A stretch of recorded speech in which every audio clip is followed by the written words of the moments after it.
మీకు సమస్య వచ్చినప్పుడు మీరేం చేస్తారు? ఆందోళన చెందుతూ ఉంటారు కదూ! చింతిస్తూ ఉంటారు కదూ! చాలాసార్లు మనం అలాగే చేస్తాం.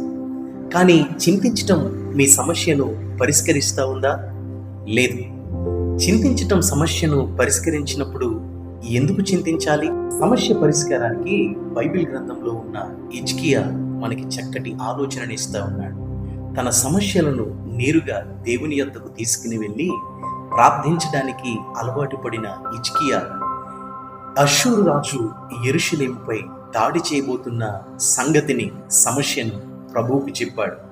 ప్రార్థన వినే దేవుడు సమాధానమిచ్చి ఈ శక్తివంతమైన రాజును ఓడించేలా చేశాడు.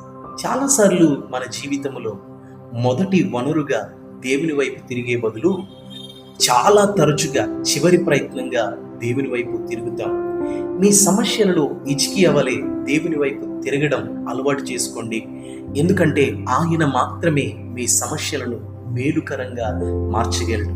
దేవుడు మిమ్మల్ని అందరినీ దీవించునుగాక. ఆమేన్.